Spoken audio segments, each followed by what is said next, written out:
main event of tonight, an address from Mr. Timothy Cho.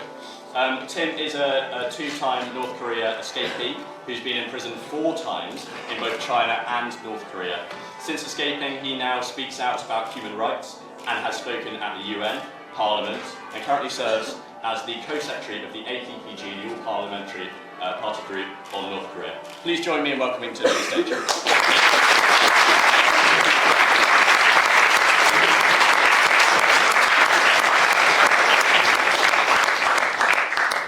Thank you. It's an honor to be here. Do I need the mic? Actually, I have been to many countries, many groups, many universities. Probably this style is the first time. Yeah, so I'm quite excited. I spoke at Cambridge University, and they asked me if I wanted to speak in a traditional way. I said no, let's go modern style, and so we didn't have this environment. But I am having come to Durham, and I'm quite excited. But my topic, what I'm going to share tonight, is not going to be excited.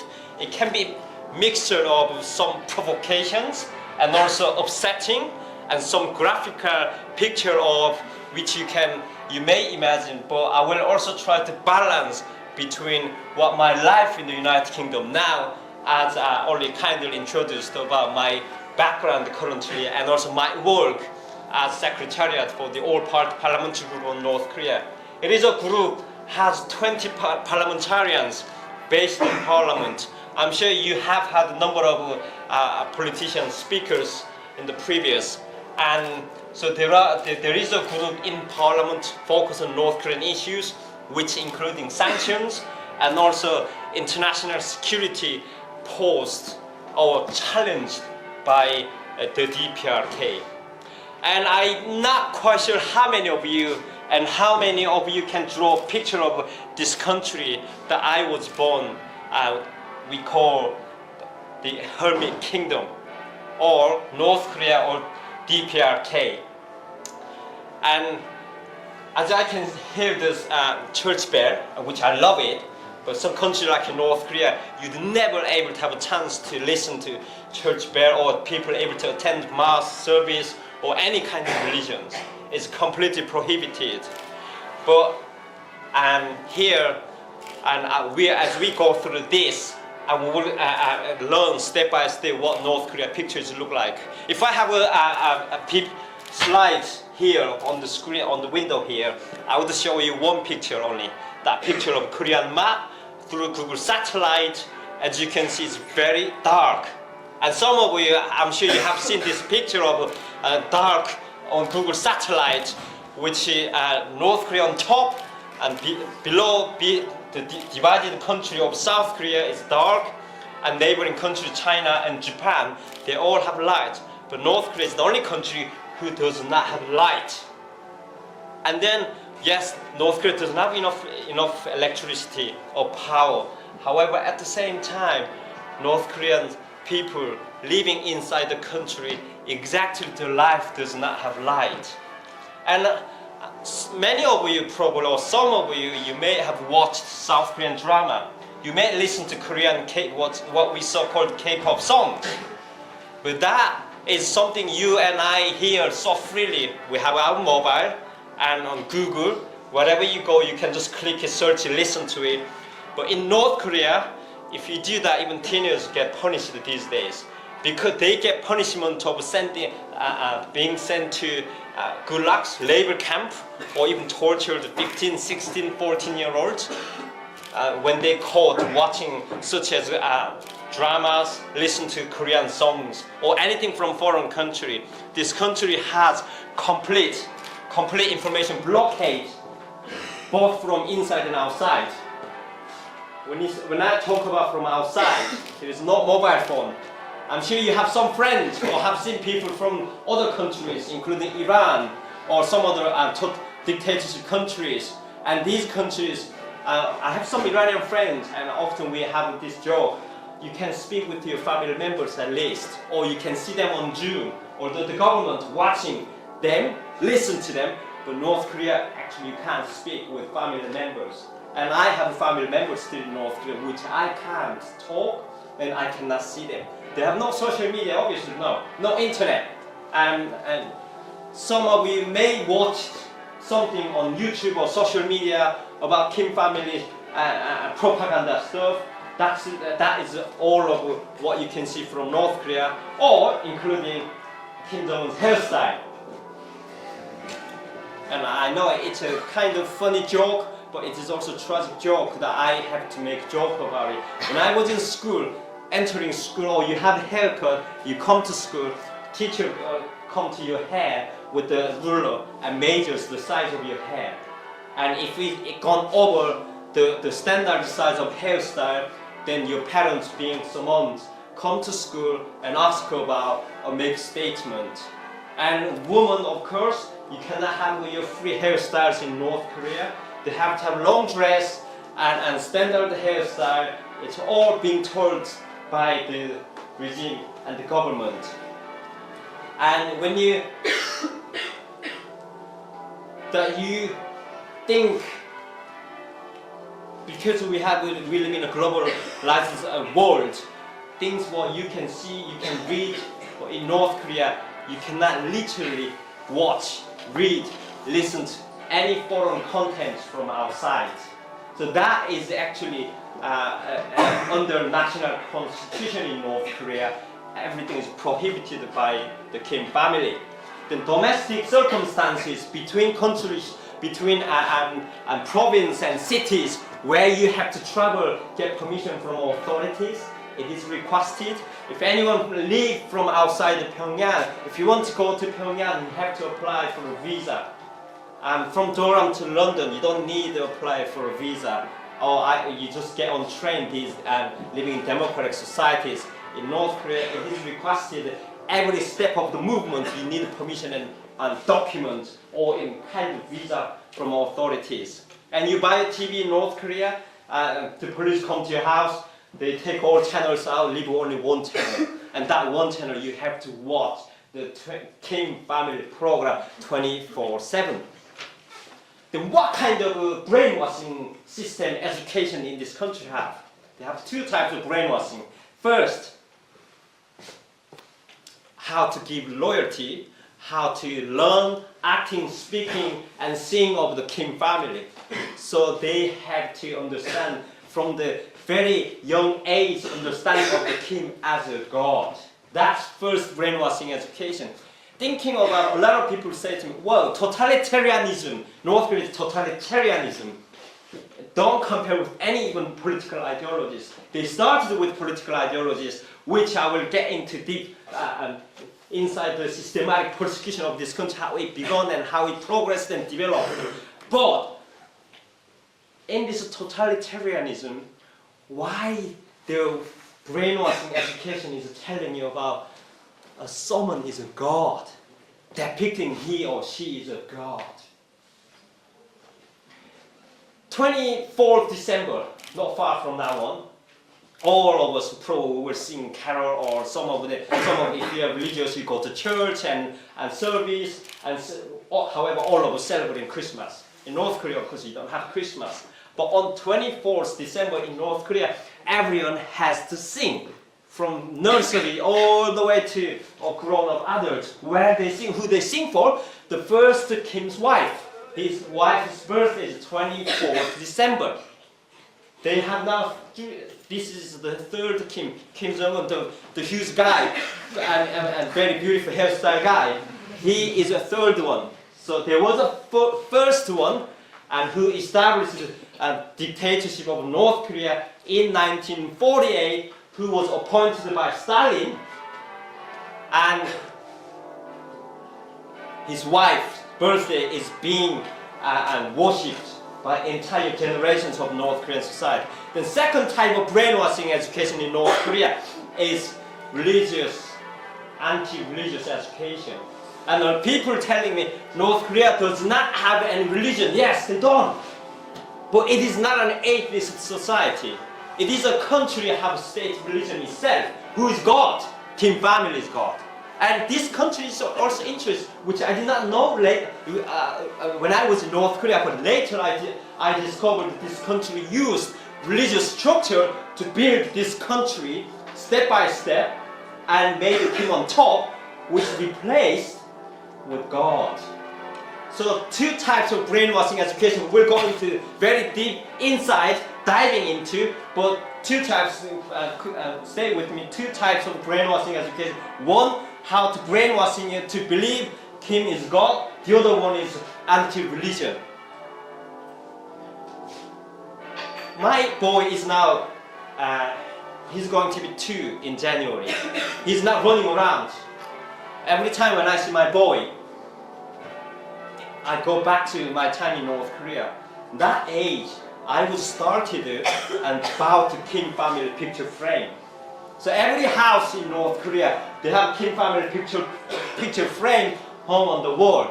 And before you go to nursery or when you wake up, my father told me about that Kim family picture frame. I think my father was what he so-called a very royal communist.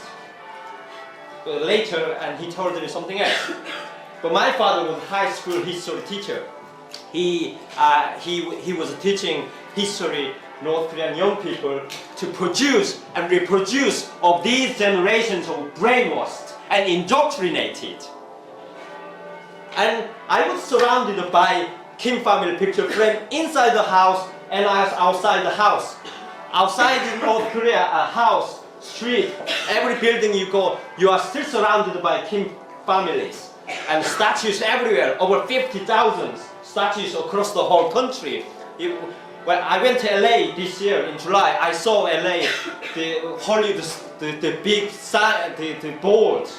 And if you go to North Korea, anywhere, I know some of you are UK citizens or European citizens, you may have to visit North Korea. But I don't want to recommend personally. It's your choice if you want to go. However, do not do anything what the regime tell you not to do. Otherwise, you get the consequence, which US American student, 24-year-old young man, whose name was Otto Warmbier, he was killed. And how he was killed? He was on holiday in North Korea and he wanted to take something, an item was as a souvenir. It was something about Kim family propaganda statue, tiny one. But he was arrested at the airport and then sentenced for 16 years. And well, Trump got elected yesterday, but the previous his president just got elected, and he managed to work out with Kim and get him out. But on his arrival in the United States, he was already in vested state and he died. And the doctor prescribed he was paralyzed internally. So one of the reasons I'm saying, if you want to go to North Korea, very careful, just to follow. It could be also the most safest country because someone follow you from the moment you arrive until you leave the country. It's a really wonderful security you have. But that's the country, and everywhere you go outside the country, Kim family statue all across. And then every Friday, I actually surprised, as I've been living in the UK for 16 years now, and I get the picture of a comparison every aspect of my life. The 16 years I lived in the UK, in North Korea and outside North Korea. But every Friday North Korea has a self-criticism session. And I pick my friend's name up and I criticize him and telling him he has not been given enough loyalty to the president of Durham University Union Society. Enough. Therefore, he has to do more better and well next week. Then he's gonna criticize me on each other. So that is what we so-called the self-criticism. But that education in North Korea kept from that very young age, and where you compare this when you go to church, you ask forgiveness because whether something that you haven't done with awareness.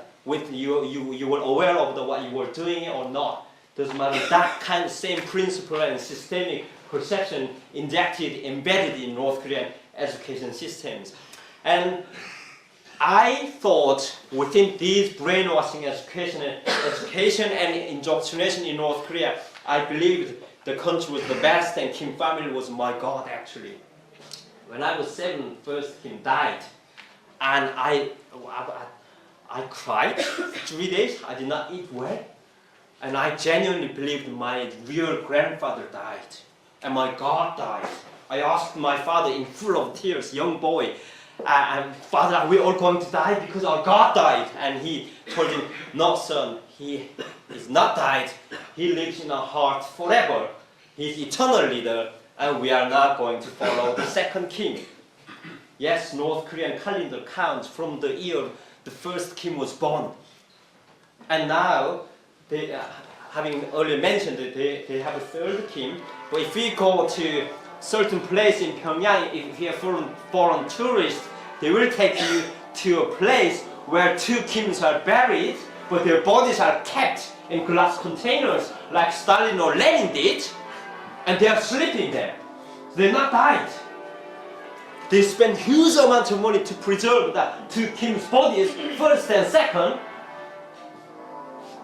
That is what we call the so-called Hermit Kingdom, and a man of God country in North Korea. Definitely, they cannot allow any kind of religious or religious education, religious process, because Kim has to be God.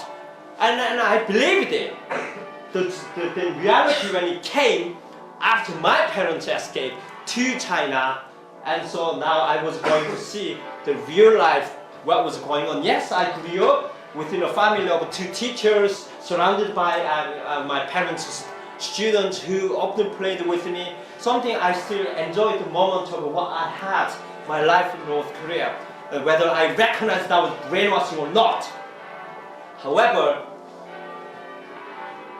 after my parents left, one day I come home and realized my parents were gone, and they escaped to China.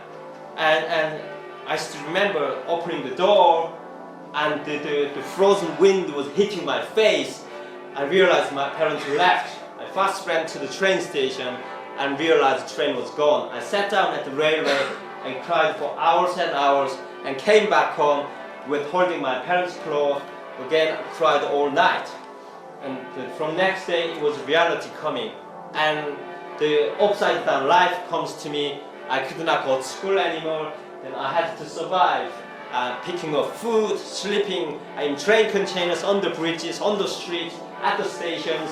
That was, I still call a homeless life. A few years I had to survive. Then I saw hundreds of thousands of children were sleeping, dying, living on the street. What happened in the 1990s? And many of you, before you were born, probably happened, but we know the history of the collapse of the Soviet Union in 1990s, when countries left over communist countries, also they had the economic doors with outside, which China chose the same way Vietnam did, and China even advised North Korea, Kim, you have to open the door. You are going through massive starvation and suffering. But Kim said, if you open the window, flies come in, so they closed. And that consequence of that, over 3 million people died of starvation in North Korea. 3 million. And many people started escaping and crossed the border to China, and then many children whose parents could not come back to their home country. Because when you cross the border to another country, North Koreans born without passports. We were born without passport in this country. You can't leave the country. However, this country has diplomatic relations with the United Kingdom, used to be Spain as well, and any other countries. And at least they have up to 45 countries have official diplomatic relations. Why? Regime cannot be isolated from international community. They need it. They need transaction, trade, money, illicit activities. But ordinary people should not know the reality and truth, life of democracy outside. Therefore, it is complete isolation. And people, however, started escaping the border to China, crossed the border to China from 1990s, which I did take the same path later. But it wasn't a good experience surviving on the street and losing some friends who you lived a lot as brothers and sisters together. Had to let them go. And I've been to United Nations 3 times this week, right now, in the United Nations, and universal periodic review happens on human rights violations in North Korea. anyone studying probably United Nations systems, you may be familiar what is UPR. Universal Periodic Review means choose certain countries, particularly top of human rights violated countries, and you review on certain issues, every category debated in the United Nations. And I am hoping United Kingdom is taking the presence of the United Security Council this in November. So as a president of the United Security Council, you could propose a resolution such as referring the situation in North Korea and propose North Korea and Kim Jong-un bring to International Criminal Court. That is the North Korean people born without passport. They don't realize who they are, what kind of life they have, what can they eat, what kind of world look like, what can you watch, what can you choose to have your own hairstyles, what can you choose wear and clothes, jeans, jumpers, shoes. Everything is forced. Everything is coerced to make a uniform society in North Korea. I told you, some of you not long ago, which country has the best, the most highest turnout and the perfect democracy in the world. It's North Korea. If you go to election in North Korea, there's one box and there's only one ballot paper. You have to put in that box and someone is watching you from behind. You have to put in. If you don't, you end up in prison. So they have 149% turnout. That is a perfect democracy. So don't scared of any protest to what's happening outside, and whatever happens tomorrow or later on or whatever you see, as long as that protest is not violence, is not destroying things like riot was happening in this summer. Democracy must have diversity of opinions allowed to debate in a healthy environment. One of the experience during my homeless life, I testified in the United Nations 2 years ago. It was my homeless life. One time I woke up at a train station and early in the morning I felt my back was itching so badly, and I asked a friend what was going on my back, and he said, "Oh, many bed bugs burrowed under your skin." Bed bug is a kind of insect. It's blood. It goes inside your skin while you're sleeping on the chairs of the train stations. And that was really painful and itching, in which then I asked him to kill them all with needle. And you can imagine if you kill all that, it's bed bug gone under your skin. And it looked horrible. It was horrific and blood was streaming through. But before I felt my pain, when you see children next to you died of starvation and their bodies rolled up and put in a trolley and taken somewhere and buried, that was just common. That was what my childhood experience in North Korea so far. Many thanks to my grandmother who took me and taught me how to grow food in mountains, was able to survive until I escaped from this country. Then why did I escape from this country if I still thought it was the best country in the world? Best leaders, that's what I was brainwashed. I went to military office. I went to join the army, age 17. Every guy in North Korea, age 17, 18, national service, you have to join it. And from 145 centimeters, just like this. If you hold AK-47, you can drag it on the floor. And that's minimum criteria requirement in North Korea, because they don't have enough food. And lack of nutrition, the standard height is very short. You have to serve the army for 10 years. And you know, you are familiar with this news now. North Korea sent troops to Russia now. Soon they will join the Russian forces and combat, fighting against the democratic people of Ukraine. It's very sad. Even this morning, I sent a letter to our chairman, Sir Ian Duncan Smith, MP, about this letter. UK, we must pass and propose a resolution in the United Security Councils suggest North Korea and Kim Jong-un taking to International Criminal Court. Now they are enough starving its own people, and also violations of United Security Council, and testing all kinds of weapons of mass destructions. And now even they're sending troops to where? To Europe. And they are forced to fight. And they get paid. And where all that money going? That money will go to regime as well.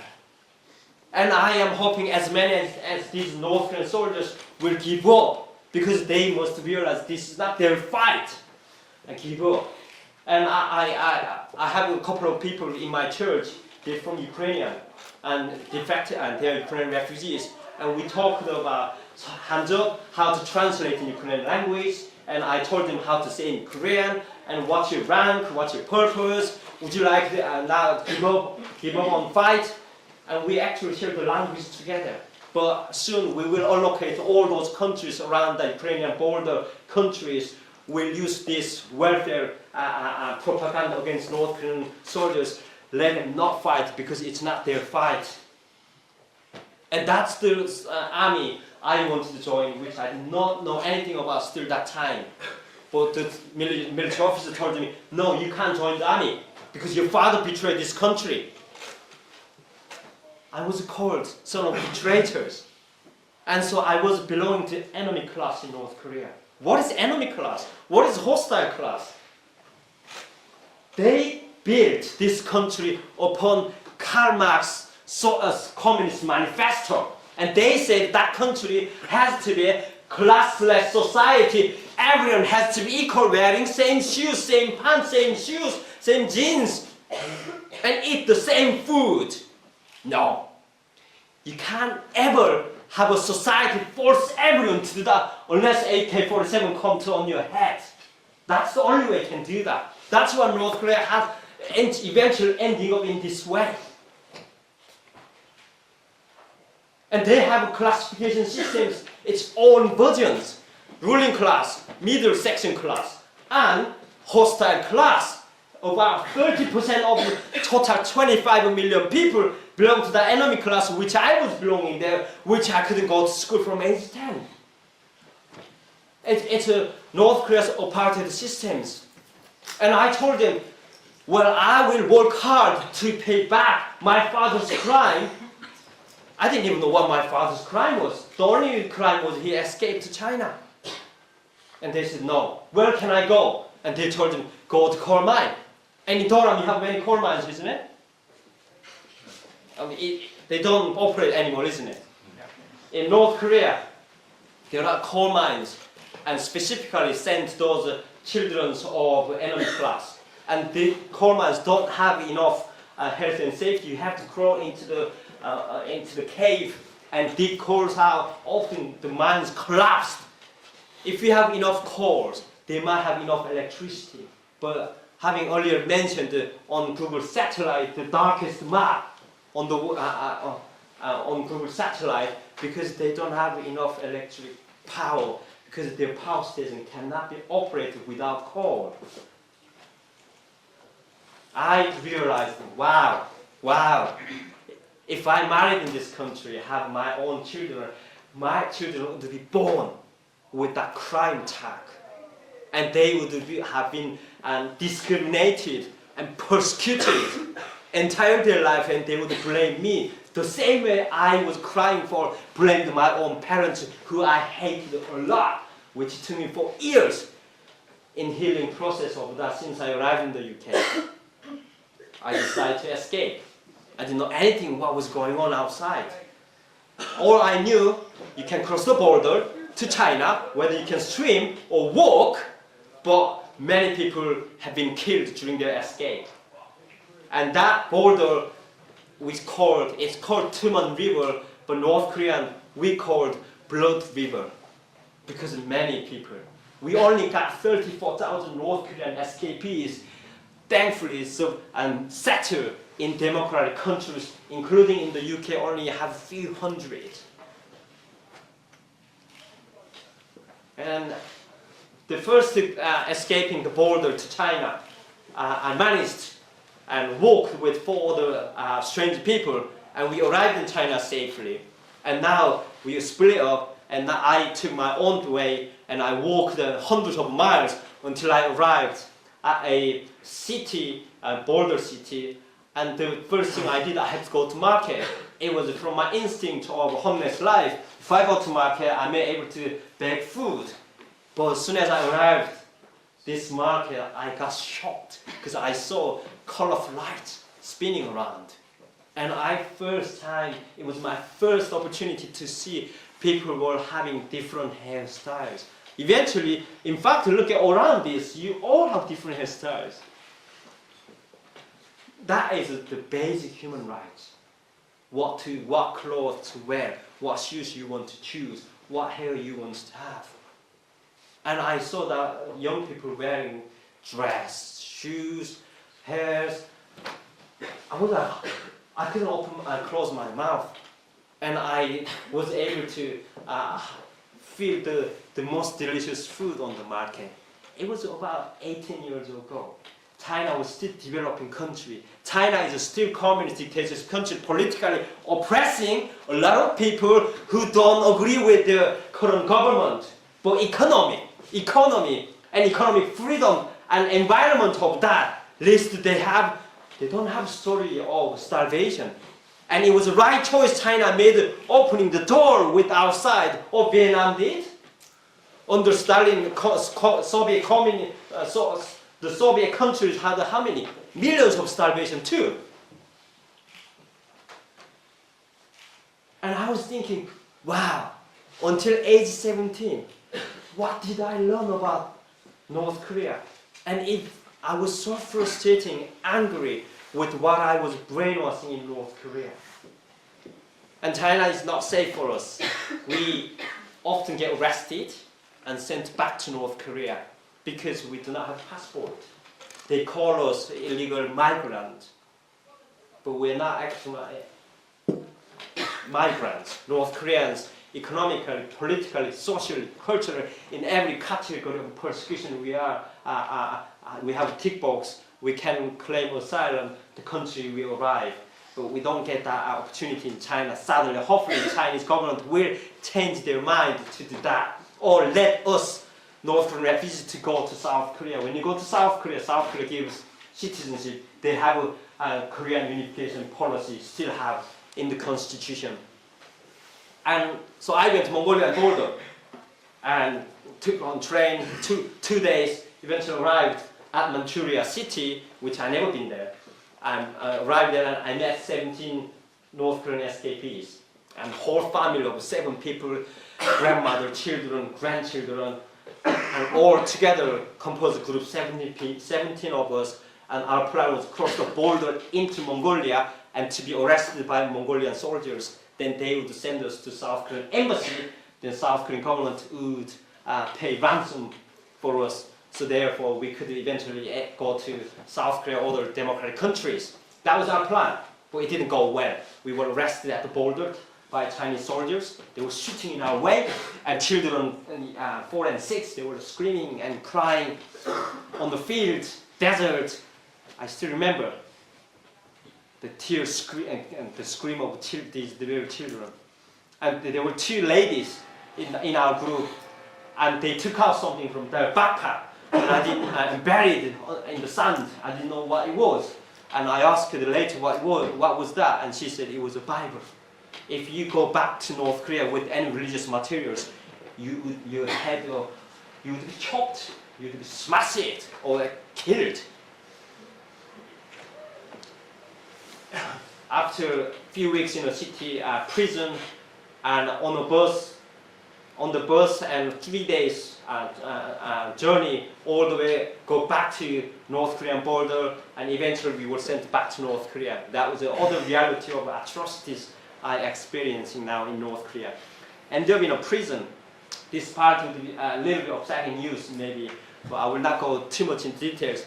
In this North Korean prison, it went all the way on the ground, and I can't remember how many meters, and inside the underground, and I could see a number of prison cells when I arrived there, and each prison cell tiny, about 50 or 55 images. Each room has full of prisoners, and I realized how many people have been trying to escape and sent back by Chinese government and ending up in these prison cells. And from there, they investigate you, what purpose you were in China, how you were arrested, and now they decide whether they send you to prison camp, labor camp.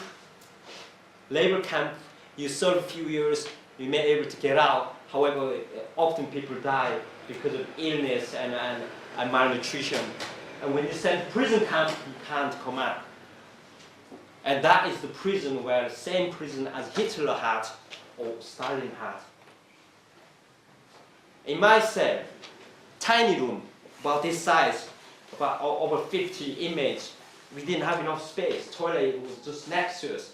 We were given specific numbers. We were not allowed to call each other's name. We didn't want to make eye contact with one another. Everyone was in fear and darkness. And I was sleeping like sitting upright and leaning against each other's back. And early in the morning, I felt my back was getting heavier. And I was going to tell that guy who was leaning against me too much. It was quite heavy. But then when I turned my head back, his body was falling.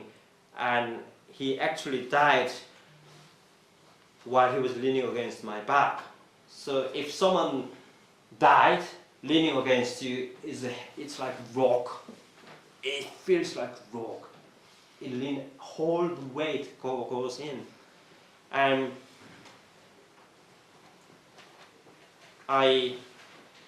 sometimes I still carry my backpack, but I like to put quite many stuff in the backpack because it feels me. I don't want to forget what I was having in that prison in North Korea. And at night time, you could actually hear the screaming of man and woman being tortured. And if you're a woman, become pregnant in China, North Korea try to abort baby forcibly, either by hitting, punching, or medications, because they say you are contaminating Korean blood by bringing that Chinese baby in your tummy. But most of women, when they cross the border to China, they are vulnerable, often trafficked, and have price tag. It's 10, 20, 30, 40, 50, probably between 30 is the most expensive price tag they have.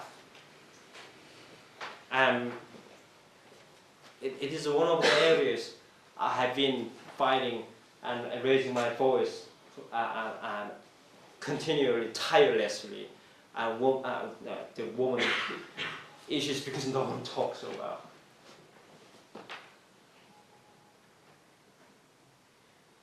I was badly treated, very. If I take off my shirt, actually, you may, I see the scars I still have when I arrived in this country in 2008. I remember the immigration officer who was investigating, who was asking me some number of questions. As soon as I took off my shirt and showed scars, she could not ask any more questions. And the doctor gone through all the measurement of what kind of torture was happening in North Korea. But I'm okay today. That's why I can stand here. I was lucky. Among those 18 of us, I was the only one that survived. So I can say I am still carrying these 17 people in my backpack. And I was able to go to my grandmother's house, and she helped me to cross the border second time, which I couldn't walk.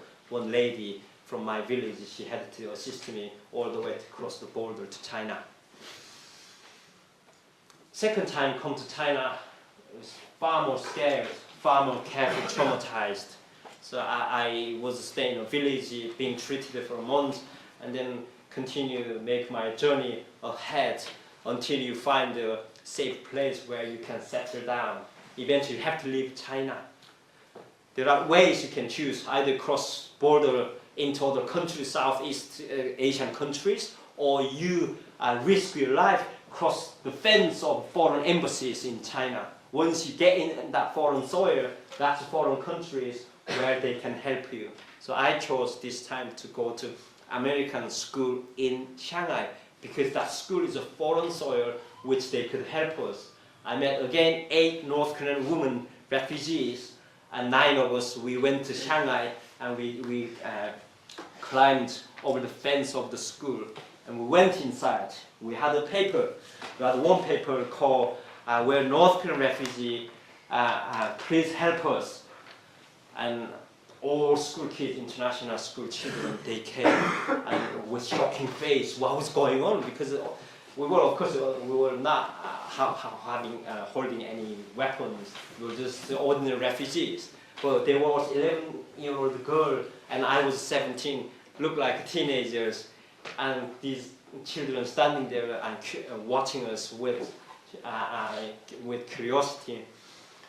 And we were waiting there, waiting for the school principal to come to tell us how we would be rescued. But the school principal came and said, sadly, unfortunately, this is not a public, this is not a diplomatic center. We have to pass you guys on to Chinese police. So a bunch of Chinese police came inside school and they tried to forcefully put us into police vans, and 9 of us, we made human chains, we resisted, and meanwhile beating a woman's head and pulling hairs out, screaming, all these kids, students standing in tears. Again, we ended up in Shanghai International Prison. That was my 4th imprisonment.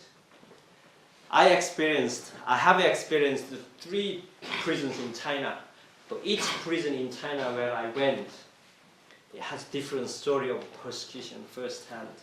Then another prison I experienced in North Korea, this is far more, I call it atrocity and crimes against humanity.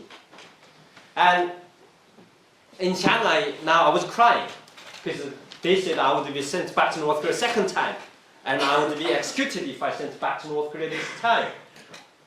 Because I went to American school. America is the greatest enemy of North Korean government, and even in school activities, they hit American toys until that toy fell off, and that's the winning of the sports items.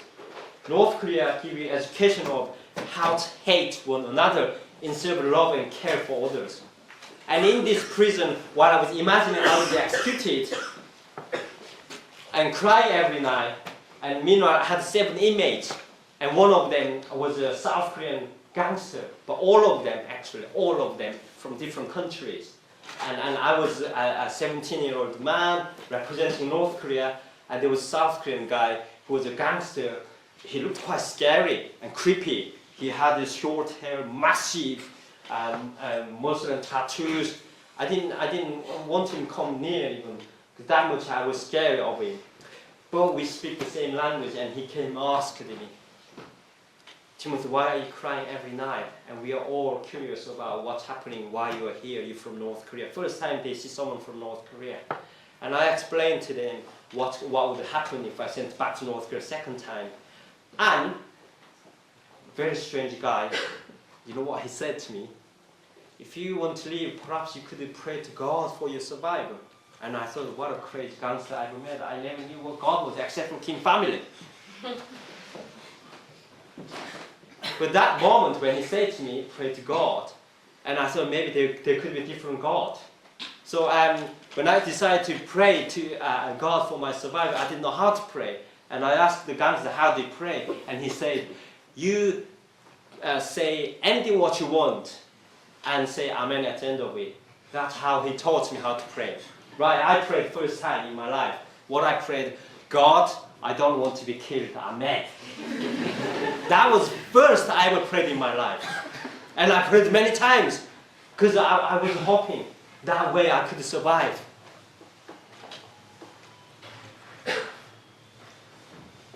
Over 2 months passed on, nothing was happening in that prison cell, and I was in fears and told me and I would be sent back to North Korea soon. But at the same time, there is in this prison cell a story which I can share with you. I didn't have my money inside the prison. All these inmates, my inmates, they had a prison bank, and they were praying for me. They were buying items, sweets, and for me, and they were comforting me. I still don't understand why these prisoners from Japan, Colombia, Malaysia, US, and why they were caring for me. But this was a story of love, which I often share with some of my friends, and even my daughter these days. I think that was quite empowering. At the same time, I was praying every day, and there was a kind of a hope. During that period of darkness, I learned what could be hope in our time. Two men visited me in the prison. I thought they were from Northern Embassy, but when I went outside the prison, the two men from international embassies. One guy was South Korean diplomat, the other guy was a Westerner. They told me, Timothy, you are going to be deported to the Philippines with a diplomatic passport. And all my group, 9 of us, very unusual decision actually China made, because they don't make this kind of decision ever. That was the first or last case ever happened. Then there was a story behind. Those school students who were watching us in tears, one of them, 13-year-old girl, she wrote a letter to a journalist, and that journalist urged the international media to campaign for us and pressure on the Chinese government. So BBC, Washington Post, CNN, and dozens of international countries and media now were standing up and pressuring on the Chinese government. When China made this decision, it was a reluctant decision they actually made. But they made a wise and good decision, I have to say. Because of that, today, Timothy is standing here able to visit Durham University. And today I am also then advocating humanity, love, faith, and hope. With diplomatic passport, we were able to fly to the Philippines, and from Philippines we were able to go to any country what we wanted. We only used that passport once, and that was the first time I saw what passport looked like. And I also say bye to these my inmates, and they were banging the prison gate, celebrating my freedom the day I was released. I'm nearly 37-year-old. During the 37 years of my life, I have experienced between darkness and light, death and life. But there is something what I am still proud of, that I was fighting for this moment of freedom. When I was released from prison, that moment of feeling, and I can't compare it with any words, that intrinsic freedom of you were born in this country with, some of you maybe outside UK, but people like myself, still 25 million other countries, what's happening, they don't know what this freedom is about. They are still fighting and standing against it. And who was it? President Roosevelt once said that freedom is not something bestowed, it is achieved. And it is true. And I achieved my freedom. That's why I can walk on British soil today. And of course, I was able to get support from the humanity and love and solidarity of the international community. But at the same time, this is what freedom you and I will have to continue fight for. And this country and other countries, you have freedom and that privilege. It's not something from an apple tree. I think I have spoken over, but I'm gonna finish it with someone story who are my two people actually, two of my favorites. And there are many people I want to share, but particularly these two. One is William Wilberforce, and this man is one of my favorites, and his boldness and persistency and faith, how he walked. Although he was a rich guy, he didn't have to choose that direction of standing for all these millions of who were slaves at that time. And he campaigned When he talked about emancipation of slavery in 1800s or even mid 1700s, no one would dare to talk about it because slave was asset, money that time.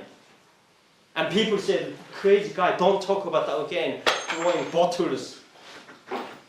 But he knew that was something was not right against love, against humanity, and he campaigned. And he campaigned over 40 years. And with that faith, he walked. But at the same time, there were people who were also encouraging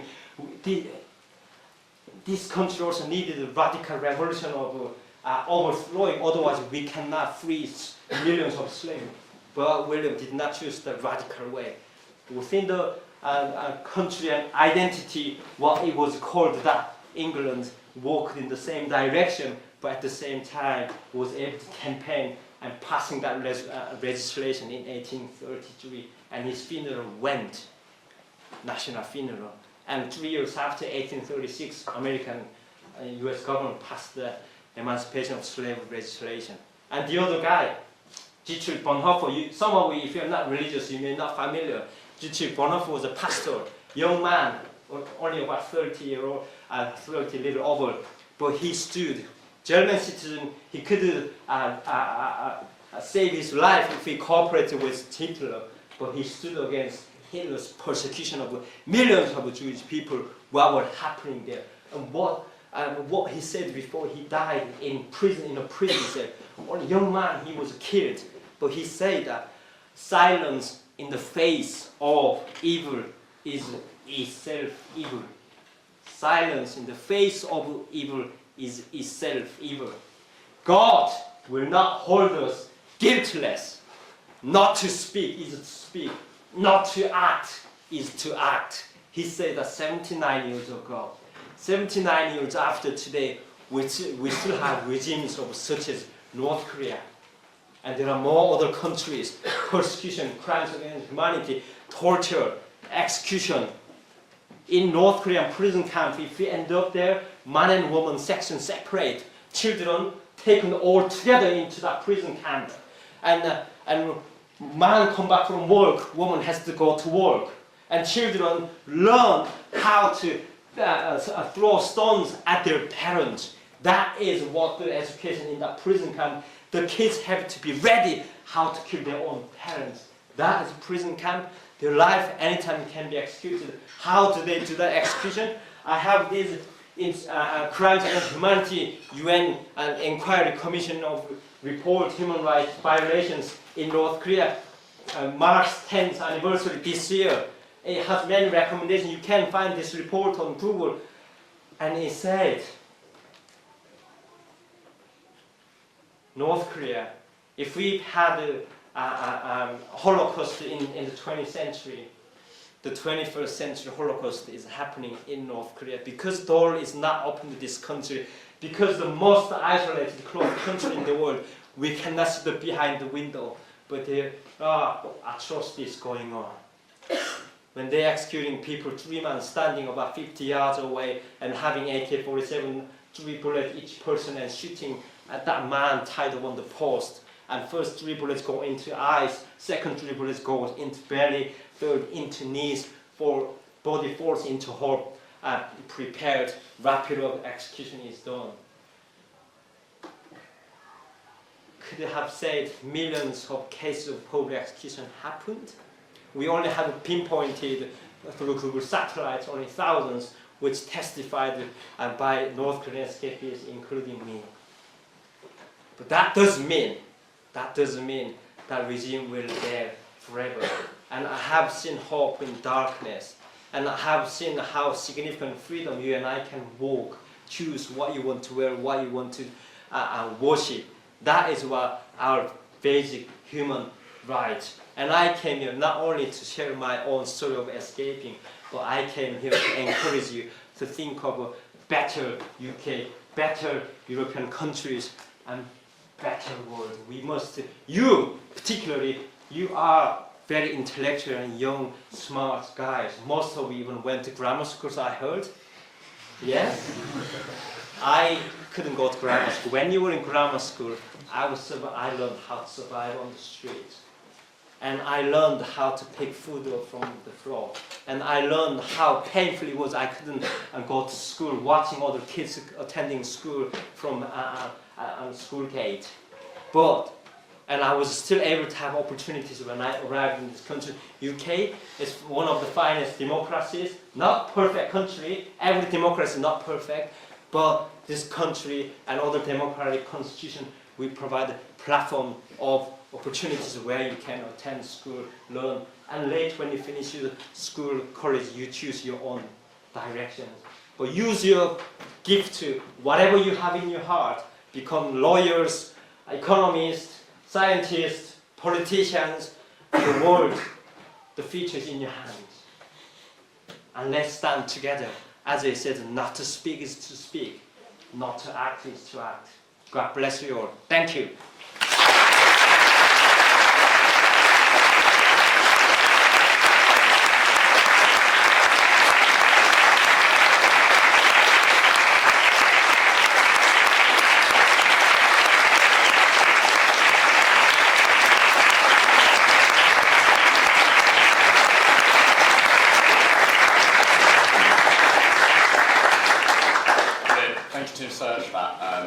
I don't often get teary, but I was really on the edge of it then.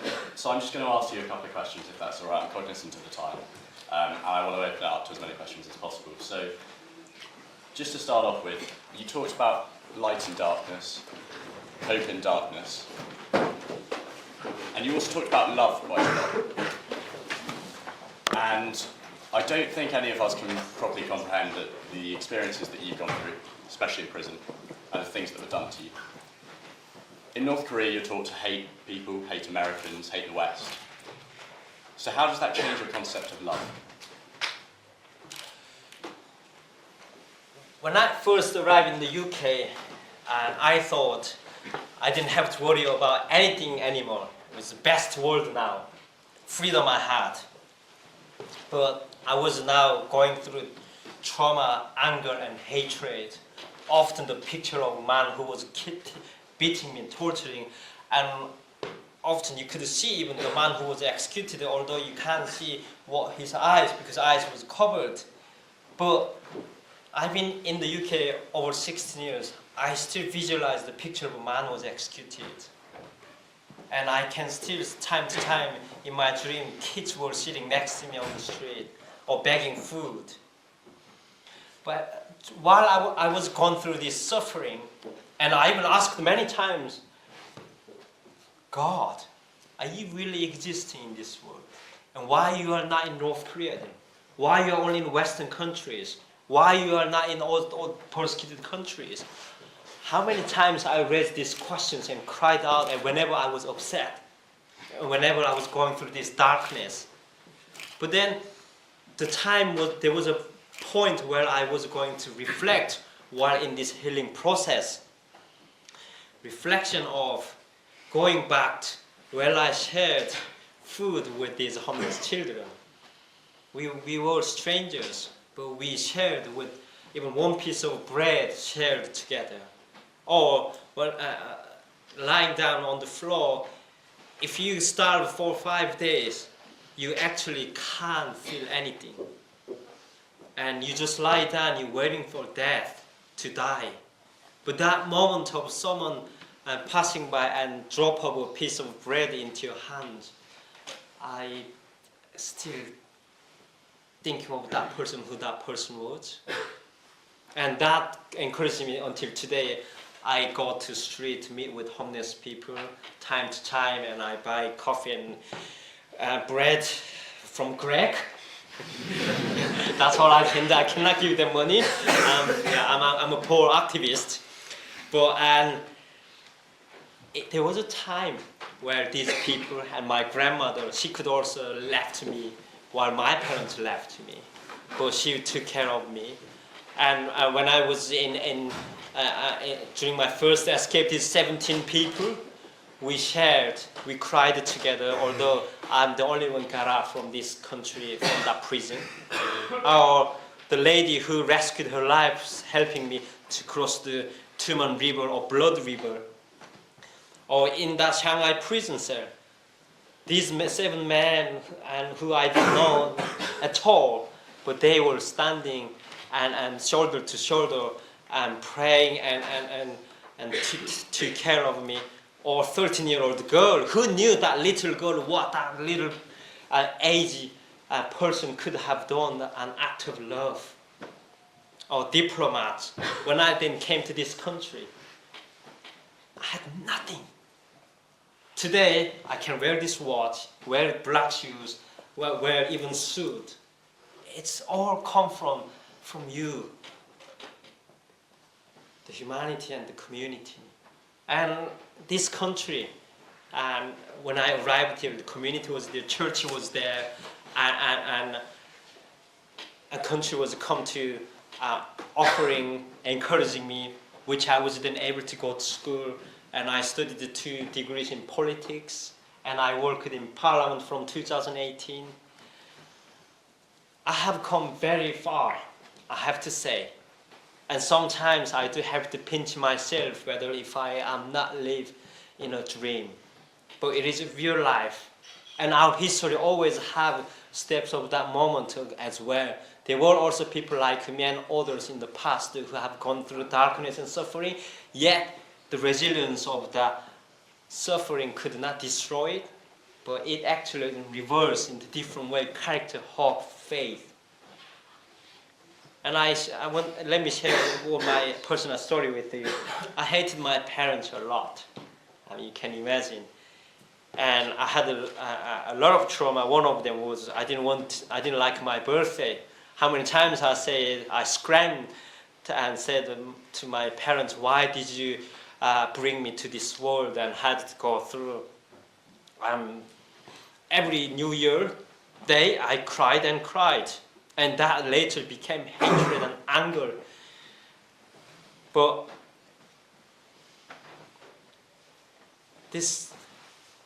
I was able to go through eventually the healing process within an understanding of love. The love was not far. Love was not far. It was all near, next to you, or in your heart it comes from. We just need to find out where it is and how powerful, big it is. This is one of the things North Korea most scared of. Let the people of North Korea to understand what is love about. And 6 years ago, my mother rang me from hospital. Her body was paralyzed. And she rang me from a hospital in South Korea. And I was on a public bus in Manchester. And her doctor said to me, your mom wants to talk to you, but she cannot talk. But she has one question for you. And the question was, son, could you forgive me? So that was her question. And the doctor said, your mom can listen to you. So I said to my mom, I have already forgiven you. And I got a different story and life in this country. Married, and was expecting to start my work in Parliament, and went to universities that I could never think of my life in North Korea as a son of a betrayer. But here, I learned English, university degrees, job, family, and she was crying and crying. And the doctor told me she was going to die in 2 hours, but after that call, she actually lived 2 more weeks. And I was able to attend her funeral in South Korea, and it was a beautiful funeral. I attended, and I was able to say bye to my mother. She kept on that feeling of guilt for many, many years, since from the moment she had to leave. Maybe it was not her will. She didn't want to leave me behind. Or any families, parents, sometimes they have to make a very unfortunate decision due to circumstances. But that part, when she heard that, Mom, I forgive you, I think she was very excited. This is a power of love, actually. And one of the reasons, if you ask me why did I forgive my parents, because I didn't want to live in darkness. I was pushed into that darkest corner And I was even thinking about I was going to suicide because I couldn't bear it, holding the heavy luggage of what I have seen in prison cells during my escaping journey and in North Korea. But from the moment when I was able to overcome, to forgive my parents first, and that was a stepping stone of, I have to say, weapon and power. I was able to come out and speak out against the regime. And today I am a little bit proud of that I can quote, like earlier I quoted the Dietrich Bonhoeffer's, not to speak is to speak, not to act is to act. But years ago I couldn't do that. I was in fear. I was running away from that regime.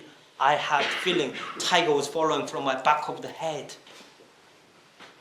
And I am on the list of North Korean regime. They don't like me. You can imagine why, because I talk about love. And if I see that guy, Kim Jong-un, I want to go and tell him, you need love. And he's trapped.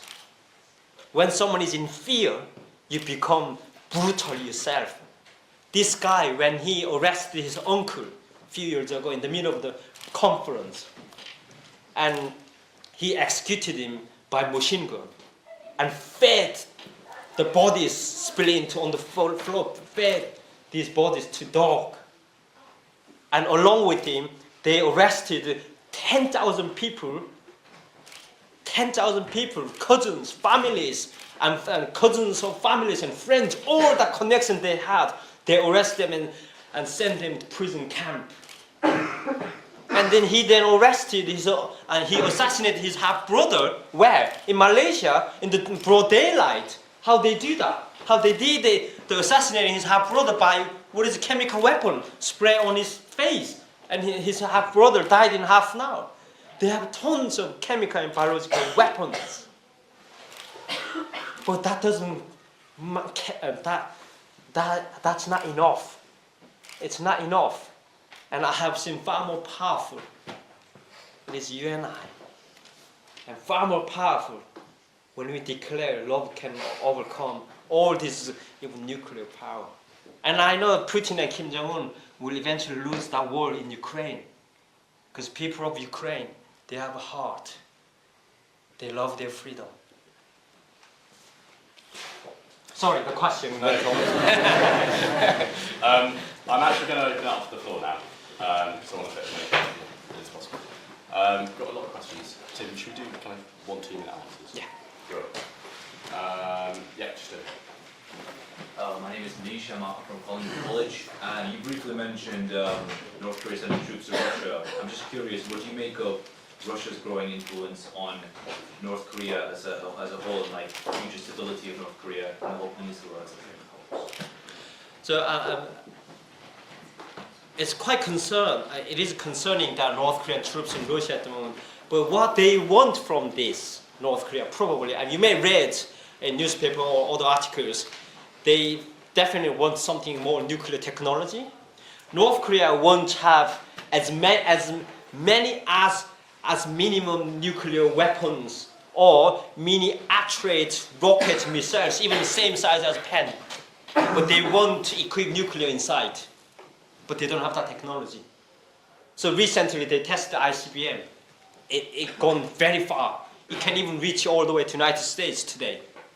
But if they how many kilograms or how many grams of nuclear uranium inside the ICBM, this is not just about rocket or missile. This is a mass-killing weapon, even you explode on the air. That's what they want, the technology they might want. But the other thing is, in 1950, there was a Korean War. North Korea invaded South Korea, and NATO then involved, that was NATO's first mission in 1950 to go to Korea after establishing 1949. But that was North Korea could not have done without support of Stalin and China. So North Korea might also thinking about, the war hasn't finished in 1950, they still have an armistice. So the most heavily militarized zone in the world is between North and South Korea. They have over 3 million landmines between South and North Korea. And if North Korea still have that in mind, any time to attack South Korea again, they need Russian military deployment along with it. So we may have to watch and carefully analyze what next step is going to happen. Definitely North Korean troops soon will be in the battle combat against Ukrainians. Yeah? Dave? Yeah. Yeah. Mikey Wyman's and Chad's. You grew up in North Korea being told how to feel. So Timothy, what was it like for the first time when someone asked you, what do you think and how do you feel? Sorry, what? So like someone asked you for the first time, what do you think? Because obviously in North Korea, you're not entitled to an opinion. It's a beautiful country. It's a beautiful country and beautiful people. And it just makes me feel very sad and frustrating that someone or anyone can see what's inside North Korea. And one of the APP's North Korea co-chairs, Lord Orton of Liverpool, he visited North Korea 4 times. And every time he went, represent UK House of Lords and delegation, every time he went to Pyongyang, he asked North Korea to show him labor camp, prisons, and the real life inside North Korea. That's why he persisted visiting North Korea again and again, but they didn't. And they came to, we have North Korean embassy in London, they came to UK Parliament several occasions and come to protest. We do not have human rights issues. That's what they say. And then there are now reporters, evidences, and the Lord Orton telling them, and until you are showing this evidence of this camp, and we will persist. And then the regime comes to say, we hate you. But then Lord Orton replied to him, we love you. So country has a full of fear inside. But what's interesting is that when I think of Arab Spring, many young people were able to stand up to that revolutionary movement in Arab countries. North Korea today, many young people, they risk their life but watch foreign content. They know they get punished if they're caught, but they go through that risk. So generation come to change. I think revolutionary movement is happening inside North Korea. Yeah. Joe Cannon, College of St. Helens, St. Louis. I was just wondering, given the political isolation of the North Korean regime and their sort of harsh stance on outside goods, what future do you foresee for the regime itself? Do you think that it could reasonably fall apart within our lifetime? Yes, I have to say yes, definitely. And I do want to see the reunited Korean Peninsula again in my time. If not happens, at least that platform will give it to our next generations. But this is a country policing state. Everything is twisted. Someone from next to me, someone from behind me, and someone from backside, they have to watch over each other. So anything what you mentioned, someone can hear it and report to the police station and enforced disappearance in North Korea was very common as I was growing up from little age. Someone's house disappeared, whole family, all of a sudden a car with black window arrives and take them away. We don't talk about it because that was very common in North Korea. So from bottom of revolutionary movement may not happen in North Korea because people are too much oppressed, and also any kind of a protest demonstration happens in North Korea, tank come out to just wipe them all out or kill them all. And no media. There's no media in this country. No one knows what happened. Just next day you find out some blood trucks on the road, that's it. So, however, I often think of that. What happened in Romania, Ceausescu? And it's one of the quite interesting examples. After Ceausescu was killed, the remained Communist Party, they make decision, okay, we call Democratic Party from tomorrow. So that could be possible if someone brave, I'm standing next to Kim, come to trigger the bullet, and they decide, okay, we change our party name, Democratic Party tomorrow. That could be a possibility. However, the sensitivity of this country is that they have a nuclear power, so we have to be very careful. So it is one of the reasons why international analysts, they carefully watch and analyze Kim Jong-un's wrist, ring, or eyes, face, hairs. They actually analyze all the details. Because what might happen he fall off, if we say tonight, what kind of insecurity or volatile movement may happen. And China actually does not want North Korea is equipping nuclear weapon. They advised from many years ago, but North Korea kept on their way. So that's a very good point, but the change will happen, and it has to. Hugo Pan Helby, Timothy, thanks for your time this evening, really appreciate it. I want to know what changes need to happen in North Korea to make you a proud North Korean, or is that not possible? I think the change, that's why I'm here today. I think the change, I'm going to ask you to stand up with me and our brothers and sisters in North Korea. And change has already been happening in many ways. And this week, we had the APB's North Korea hosted Ambassador Julie Turner, United States Special Envoy for North Korean human rights issues. Actually, in this room, there is one young lady who assists the All-Party Parliamentary Group of North Korea, and she's also one of your university fellow friends called Rihanna. And she came along with me assisting all these events and meetings with the government ministers and APBG North Korea groups, member of parliament, and also she met with North Korean SKP community in Britain.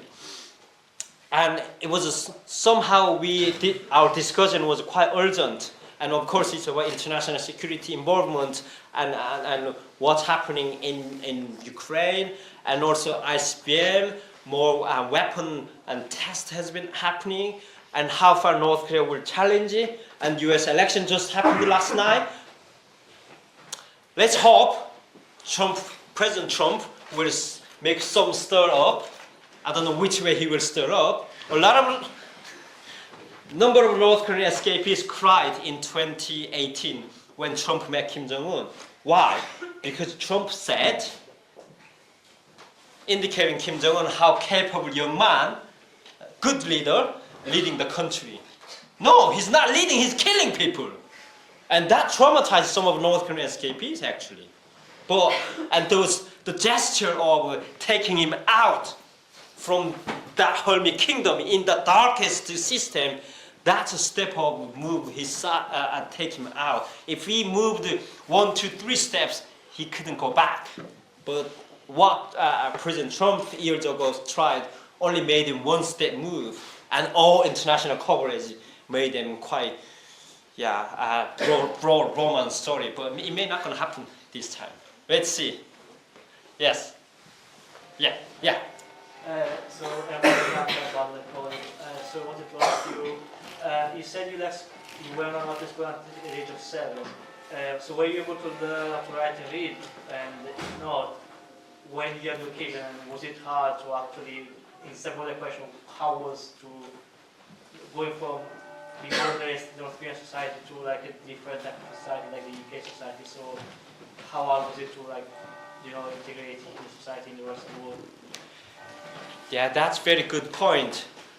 It was hard changing from totalitarian life, brainwashed, and the steps move on to democratic system actually was hard. Well, my Korean language was not even perfect during my life in North Korea. I had to practice some on the floor because I was not able to go to school. But later when I came to UK, I actually learned more about practicing my own Korean language along with English. But it was totalitarianism, democratic systems. That totalitarianism side was everything you have to follow by the government and regime what they told you to do. It actually decrease your ability and functions. So if we rely too much on the government, that's not good. Because we all are capable, resilient human being and individual. But if we somehow rely on everything on certain systems, that's what North Korea eventually made. That's one of the reasons why and we have seen why collapse of the Soviet Union in part of that reasons. You make people somewhat incapable. Even if if I'm a lecturer today, I tell you today, I'm gonna give you all equal mark, whether you work hard or whether you don't work hard. Then what are you gonna do? You're not gonna study properly. So that's kind of North Korean system. But in the UK, during my time, it was challenging. I had no family, no English, and of course, when I settled in Manchester, we have a lot of rain than any other part of the United Kingdom. You know? But only thing I was able to compensate, I support Manchester United, watching football. So that was one of the most exciting things. I was able to cope and get on my life and entertaining living in the UK. But still, while I had this freedom opportunity, democracy, the other part of my personal reasons, it was able to fight myself while I had no parents, no friends, no brothers, sisters. Yeah, this was the other side of a individual effort was requested. Of course, when I first got my essay with 12 books from the library, I cried for 2 hours because I never seen that political vocabulary. Never even studied English, the history, all these things, which I did not come out from the library for 3 years. And later I had to apologize to my wife because I asked her to come to the library to the date. But don't do that. Upon that hard work and effort, it was worthwhile. And freedom is about responsibility as well. Yes, I go that way. We're going to take 3 more questions. Yes. First of all, thank you for your speech. Are you Korean? Yeah, I'm Korean, South Korean. Good to meet you. It's really nice to meet you. God bless the North Korean. So what's your name and college? It's Richard Park from Seagull. Yeah, God bless the North Korean people and all he's done for you as well. This question is a bit personal because I'm Korean. There in Korea, in South Korea, there's lots of although some people understand like the horrible things that are going on that happen to North Korean people because of the political antagonism and the distant lives that we live. People have sort of almost forgot about it and gone, with their own lives. We're all busy with our own lives. So the reality that's happening in North Korea, that's right above us, it feels very distant and to us. So sometimes it's hard for us to actually realize the situation and act upon the actual things happening in North Korea. So as a South Korean, or what can any South Korean do to help our struggling neighbor? That's North Korea at the moment. Thank you. I like go to Ireland because every time I go to Ireland, I have questions. Why there is no one standing on the border? It's as a southern northern Ireland where you can still drive through, isn't it? Does anyone take the passport there? And I often, I don't know. That's a matter of Irish people. But if you ask me if I want to see reunification of Ireland, personally I want to say yes. But that's the matter who will make decision. That's Irish people. But from a Korean's point of view, I'm a North Korean.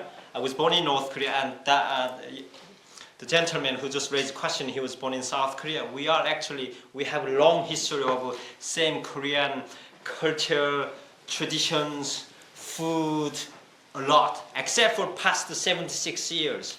And what I saw called trauma of division and divided family. Over 20 million are divided between North and South Koreans.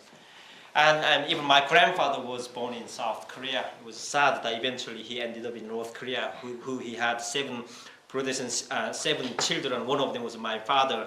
And he told me, I remember only a few times, so when I was little, but he told me that one day you must visit my hometown. It's a beautiful hometown in South Korea. which I managed to visit his hometown. But you saw South Korean Hyundai, Samsung, how the country, they work so hard from very poorest country after Korean War, and now is one of the prosperous countries with many popular dramas and films, Squid Game. When I see this, North Koreans could have done the same. We have the same Korean DNA. It's really sad that we were too much oppressed. I've been in the UK for 16 years. What I discovered in myself. I was capable to the university degree. I discovered my capable to work in the British Parliament, work on British politics. And there are many more people in North Korea. And so the all happens, how reunification process of two Koreas. It can start from North Korea. It can start from North Korea. What we first need to see, both Korean, our generations, we need to lead up all these 3 million landmines. And let's hope that will happen. When door opens from North Korea, economy develops, and people work hard, and they can build their own nuclear powers.